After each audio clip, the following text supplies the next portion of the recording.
Hello, everybody. This is your girl, Monica Reagor from My GRC POV, and I'm here once again. I know I'm on a roll, right? We're having behind-the-scene interviews with some of our participants, our sponsors, our speakers, and I'm super excited to have Dumi today, in between our breakout sessions, DumiSani from UBS. So, Dumi, thank you so much for being part of this podcast and the annual summit. Thank you so much. Absolutely. So, we're going to jump. So here's what we're going to talk about. So, tell me a little bit. Is this is your first conference that you've attended? This is our first conference. So fantastic. So tell me, what are your thoughts about this conference? Look, it's been absolutely fantastic. There's been a lot of awesome sessions covering so many different topics. It's a summit.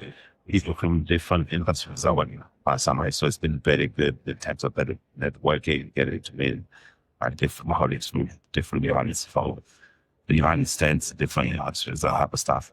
A lot of really like is all the breakout sessions that they've had, they've covered a lot of things from the changing way given advance. They're talking about AI, emerging technologies.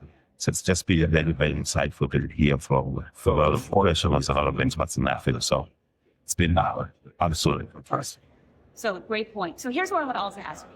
And this is like a bonus question. I might give you another one. But bonus question, for an organization like the National Association of Black Minds and International Investors, the value, in your opinion, does this add value to our community, or how important is having an organization like this to the compliance and risk management as well as people of health? The value added is it's massive, right? It's amazing. How much should think that? And that's where I meet a lot of people from a lot of organizations. I do what I do. And I think the value add is the networking opportunity. You are speaking to people that are experts in their field, different fields, people that have been accomplished in any of the space and come from our background. So we really can't speak of the value without thinking about how often you bring those people together to digital.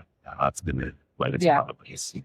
And like I said here, there are also many topics that I would invite. I attended organizations about AI, how that's my thing, find the supplements and you cover things like that. Enterprises, things are like anyone that gets topics from some professionals. It's been really like people that I have companies. So there's a lot of value in it, so it's been doing a great job with organization, obviously as an institution, UBS is about to a partner with feedback. Yeah, so what you guys don't understand is that Dumi actually represents one of our sponsors, UBS, for this conference, for the NABCRMP Annual Conference, and I'm super excited that you brought that up, right? Because this is still a place where all diverse voices are amplified, and he's a speaker, but listen, we are actually doing great things here. Great conversations, great topics, great speakers, excellence, but most of all, we're showcasing excellence. And so I want to bring you to my next question, which is the most important question, everybody. And that is, what do you see as the biggest challenge facing compliance and risk professionals like you and I in today's society? And how are you personally, or what are your thoughts on how to address them? Look, we are living in a changing part of the moment. We just need to look at the geopolitical landscape, the following election. I think that's a big challenge in our industry. We really are willing and up with the expectations together on where our path will make sense of it. I think that's a big challenge. We'll have the issue of emerging technology and data, right? So, when I talk about the video, when I talk about artificial intelligence, that is changing how it's accelerating our own progress. It's making that savings easier to make sense of it. But then when they think of AI, you think about the inputs of AI, which is there. So that's going to be a big challenge. How we use some of the data to expand some of these models. But some of the challenges that existed for a long time is contacts. They should contacts that it was about that. That's always become the feature, something with the traffic in our industry. And then the other layer is conscious, right? That's always going to be on the face. It's never going to change. So in my view, I think there's obviously many challenges where what comes to my mind, first of all, is you went to talk to technology and and they deal for the little situation that we face to them and I would like sense of it. Yes. So personally, how do I deal with it? It's a constant learning right now. As the world changes, we have to change it. Yeah. You have to learn. Yeah. So I feel like it's things talk about protein. Yeah. Because we all use all these tools, but we use them to affect and then you have what's the So also being aware of what's going on in life. So how is the world changing? What is changing? You know what is changing and what is from us. So I think being aware of what's going on that is what I think sensible.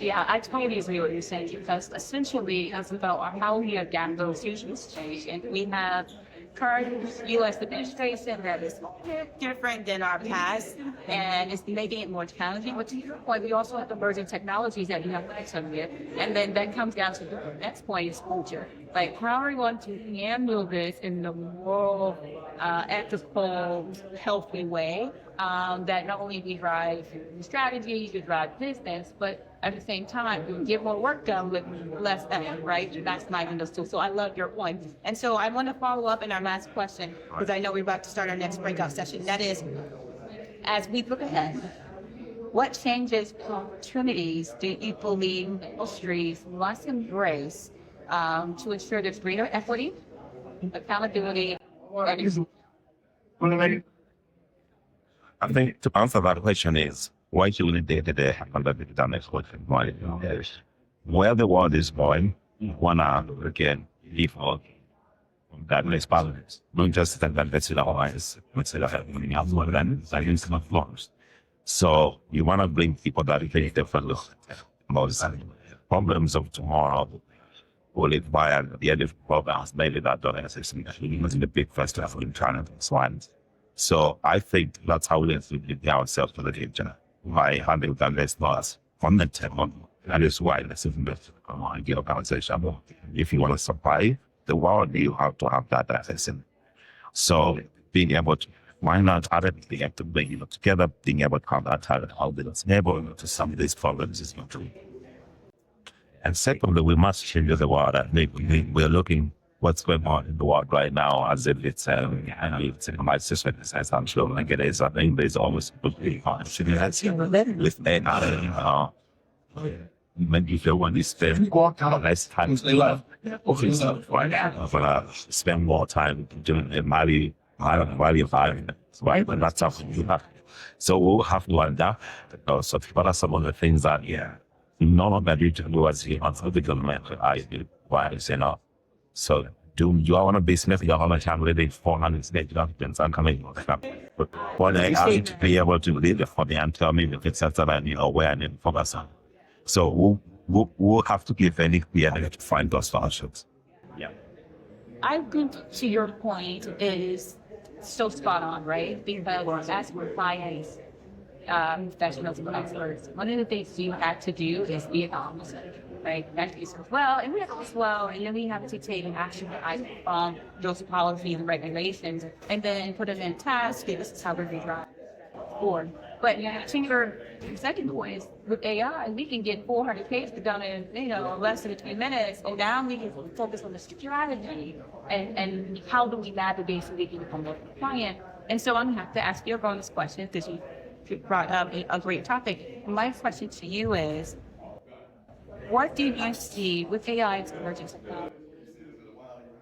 Do you think it's going to remove the ability to do what we're doing as compliance professionals, or is it going to be cool for us as compliance professionals? So if AI did my job, this way, because it means I can get a better. There you go. So I think the opportunity of AI is that it's going to make us better at doing our jobs. It was all gives us the job to do our jobs better. Someone said something in the earlier session. It says, look, think about it this way. If your performance is quite well today, 5 years ago, if there was a risk with AI, you should get that money maybe 10x. So, so it's basically improving our productivity, our output. It's improving your output. So if you can find a good policy without AI, I think the AI should be running as much. So I think it's going to be a partner, but it's also going to take away some of the low value stuff. Maybe don't need to be spending time doing.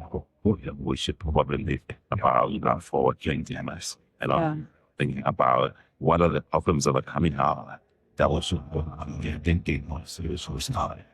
So it's going to be a partner, but it's going to take away some of the things we know that need to do it, and suddenly it's going to sadly a lot of people, it's going to affect some of the jobs, and that's not necessarily a bad thing. But I say, we focus on higher executions when it just Yeah, I totally agree. That is such a great point. Thank you so much. I had to ask that tough question because one of the things that, we're talking about AI, people are constantly asking, like, it's going to take my job and I'm going to be this, but it really is a partner tool, and we just have to, one, pivot to adapt, right? And then how do we become more productive? And for us, it's balance. I mean, the world has been changing, right? Remember, in the 1900s, there used to be horses before the cars became in, and then we got cars. The world is going to change. We have to change it. Today, it's AI. I'm concerned about what's going to be the next 5 years and 10 years. Things are going to change. So you just have to change, adapt, learn what's changing, leverage it, and I agree. So you guys heard it here, right here at the annual summit for NABCRMP.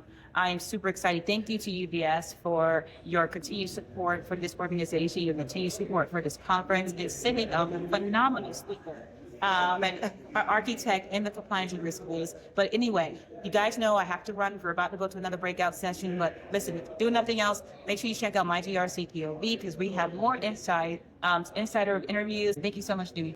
Absolutely. Yes.